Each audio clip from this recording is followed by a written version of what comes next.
네, 할렐루야. 요한복음 2장에 보면 예수님께서 물을 포도주로 변화시킨 놀라운 기적에 대해서 말씀하고 있습니다.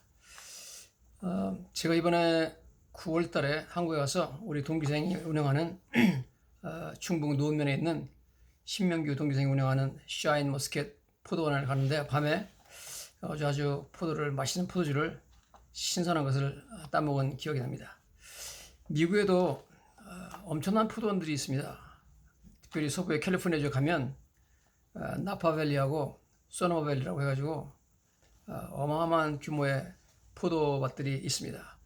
제가 자동차로 운전해가지고 한 2시간 정도 가는데 계속 양쪽으로 포도밭이었습니다.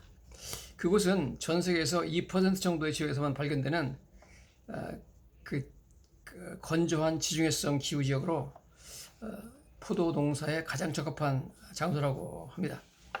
여름 기온이 섭씨 한 27도 정도, 그리고 밤에도 안개가 껴가지고 온도를 많이 떨어지지 않게 유지시켜줘가지고 온도가 한 섭씨 12도 정도로 계속 유지가 된답니다. 또 해발 고도도 한 800m 정도로 포도 재배에 가장 적합한 곳이라고 합니다. 어쨌든 오늘 이 포도주에 대해서 성경에서 말씀하시는데요. 예수님이 갈릴리 가나라는 곳에 결혼식이 있어가지고 초청을 받아가지고 갔습니다. 갔는데 예수님과 예수님 제자들이 초청을 받았고 예수님 어머니도 거기 갔습니다. 근데 예수님 어머니께서 오셔서 말씀하시기를 저들에게 포도주가 없다 그랬습니다. 결혼식에 포도주가 떨어지면, 포도주는 결혼식의 기쁨을 상징하는 물건이기 때문에 그게 없으면 결혼식이 진행되기가 힘들죠. 그래서 상당히 큰 문제가 생긴 겁니다.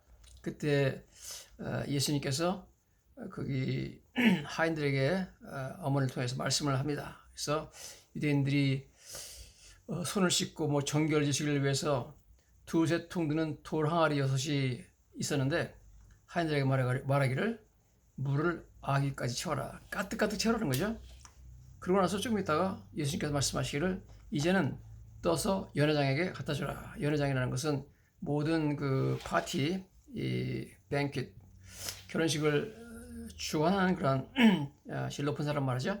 그러니까 연회장이 물로 된 포도주를 맛보고 나서 어디서 났는지 알지 못하지만 물도 온 하인들 알았다, 그렇게 말하면서 연회장이 하는 말이, 사람마다 먼저 좋은 포도주를 내고 나중에 사람들이 취한 후에 낮은 것, 별로 좋지 않은 포도주를 내놓는 것이 정상인데 그대는 지금까지 좋은 포도주를 뒀다. 즉 예수님께서 만드신 포도주가 상당히 고급 와인이었다는 것을 말하고 있습니다.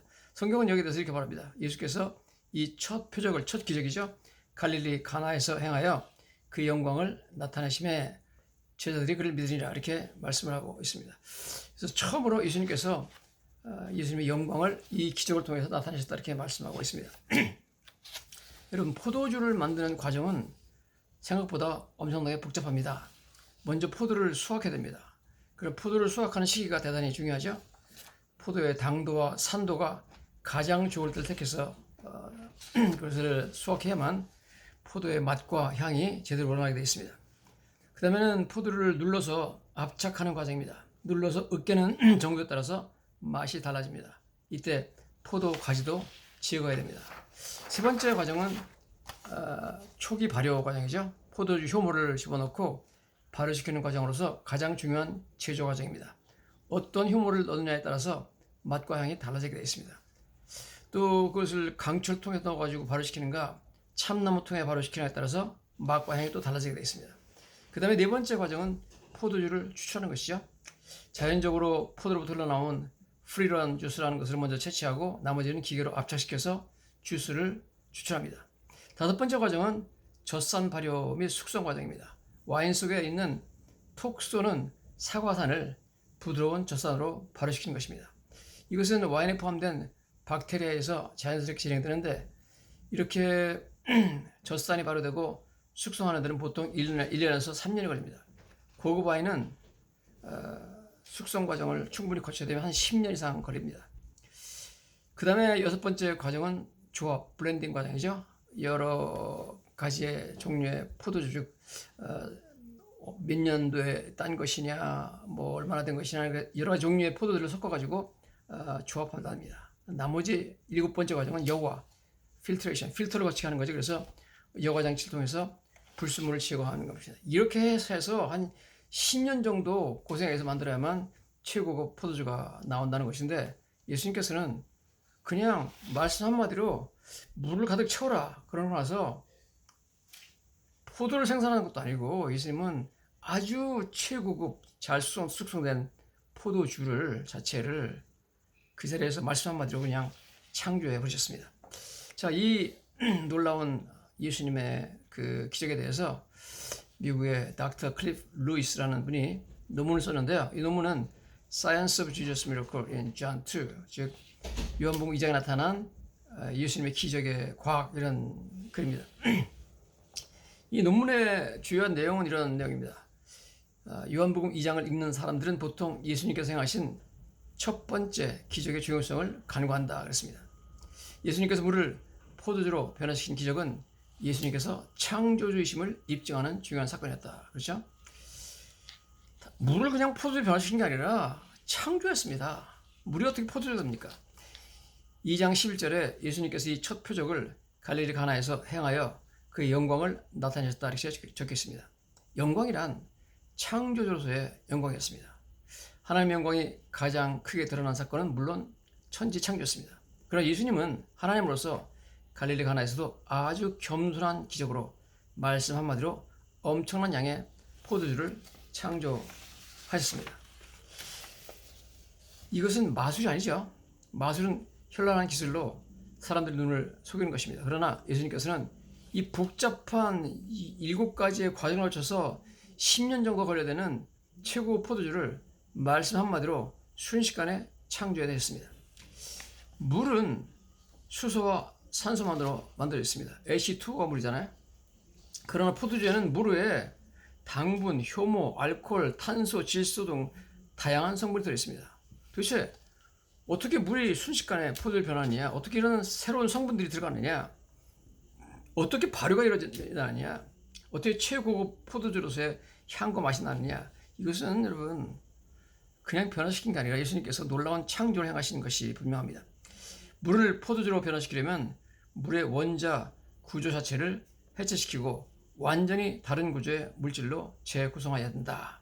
즉 원자를 분해시키고 다른 원자로 변화시키는 과정은 간단하지 않다. 이분이 이렇게 말하고 있습니다. 이분 말에 의하면 이러한 과정에서 원자폭탄의 폭발적 에너지가 생겨난다. 즉 어떤 분자를 해체시키고 다른 분자로 구성시키는 것이잖아요. 이런 변화를 하려면 분자가 해체되는 과정에서 원자폭탄 같은 폭발적 에너지가 생겨난답니다.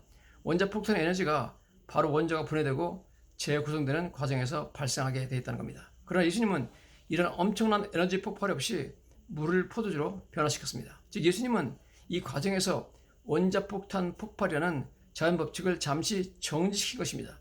예수님은 이런 엄청난 일을 아무 힘도 들이지 않고 말씀 한마디로 처리하셨습니다.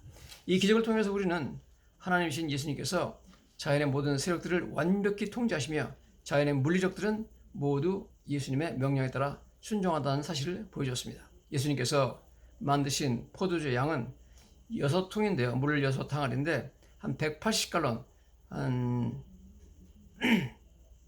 정도입니다.